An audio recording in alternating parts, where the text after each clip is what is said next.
So it's, oh, we'll get to that another time. So regard this as another major one to know. This is the entrance of the inside, the posterior part of the foramen rotundum, which I already mentioned you have to know. Now up over here, see there's a bit of a shadow there. That's because there's a depression right over here. And that's called, now this is an area where there's some confusion with respect to what we have over here in the atlas. This depression is called the hypophyseal fossa, Hypophyseal, Hypophyseal.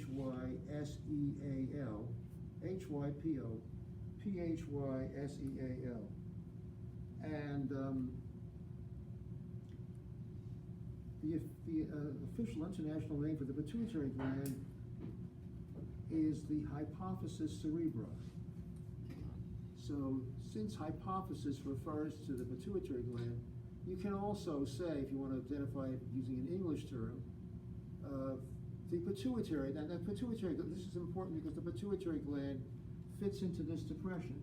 And since the pituitary gland goes in there, instead of saying the hypophyseal fossa, you can also use the English term for what goes in there and say the pituitary fossa.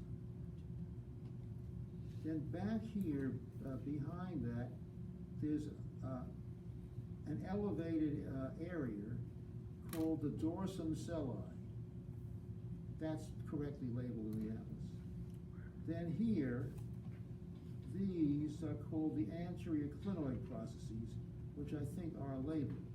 And then it's all of these things taken together that make the sella tertiaca. That is the hypophyseal fossa, the anterior clinoid processes, and the dorsum celli taken together make the sella tertiaca.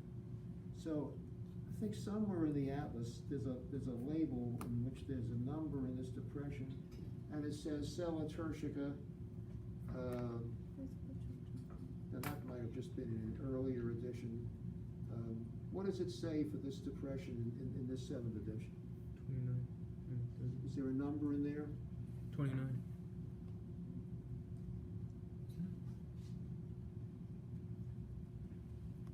That may have already been corrected. 14. Can you magnify that image more? Let me see. You see, actually, that doesn't show so well. The contrast it's too flat. So I don't think they have a number in it. What does they say for number 14? Number 14 is the jugum. Say again? Jugum. Yeah, so that's not it. That's anterior to it. So this Once is it's 22, the pre-chiasmatic groove. yeah. So now that's anterior to the fossa. It's 29. So if you put your probe right on that region, right in front of the dorsum celli, they have the dorsum celli labeled. I mean, 29 says sella tersica pituitary fossa. Say that again. 29 is the sella tersica pituitary fossa. Yeah, so that actually is wrong. That's still the mistake is still there.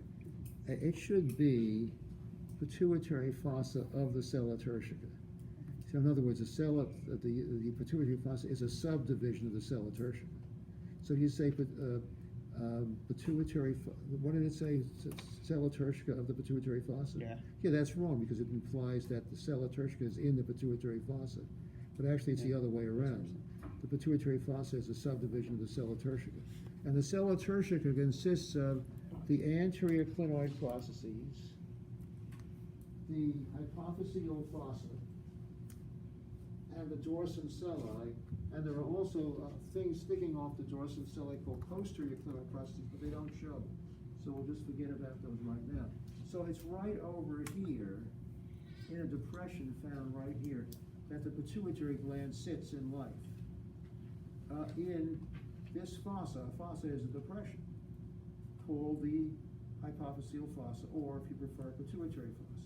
And then this fossa plus these anterior clinoid processes, plus the back wall of the fossa found here called the dorsum celli, plus a bump found over here called the tuberculum celli, but that doesn't show one, make the sella tertia. All those things taken together make the sella tertia. Okay, so I want you to know that. So if you label this sella tertia, I will mark that wrong because it's just it's something included in the sella tertia, not the whole sella tertia. Well, the sella tertia consists of all of those things that I listed, taken together. Okay. And note the lesser wings over here. These are the lesser wings of the sphenoid. And then this is a greater wing. This is the other greater wing.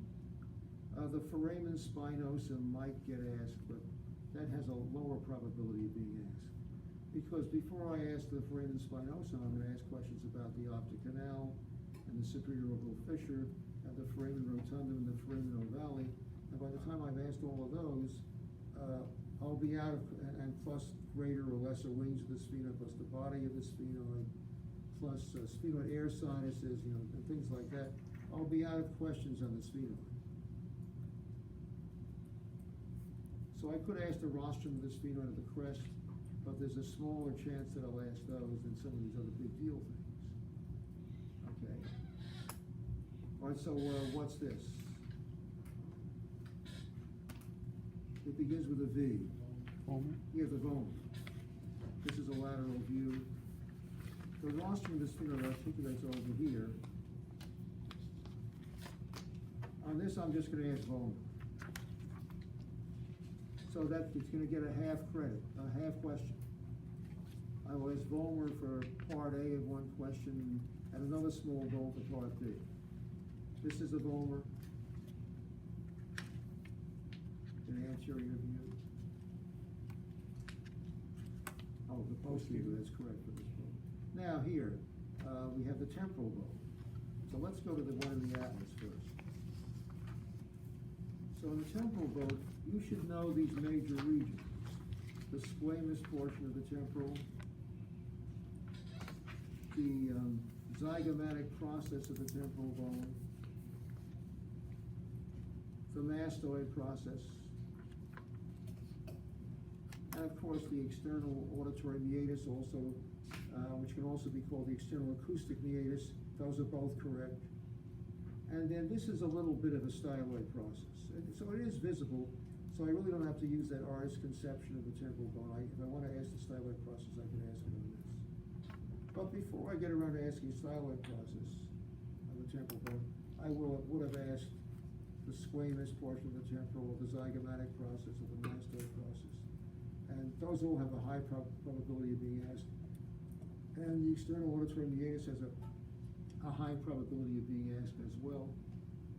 And now the mandibular fossa shows better on my illustration. Here it is. Now this is a right lateral view. Looking in this way. Anterior is that one. Now mine is a left lateral view. So you just have to do the inversion in your mind. This is a photograph of the left temporal, the other one's a photograph of the right temporal. Okay, so here's the squamous temporal on this one. Here is the zygomatic process of the temporal. Here's the mastoid process. Now, look at this. Now, let me see how well it's written.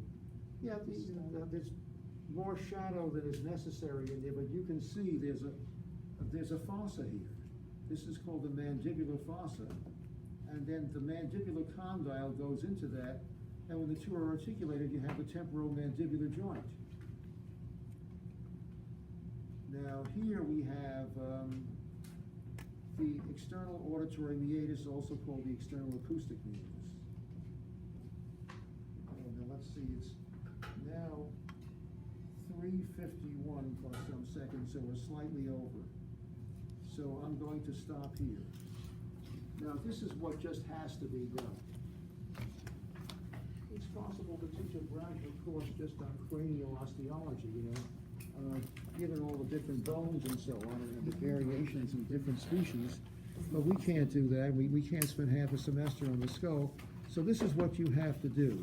When you're going through McMinn's, first of all, go through and make sure you take it in stages, that you can identify all the, recognize all the bones.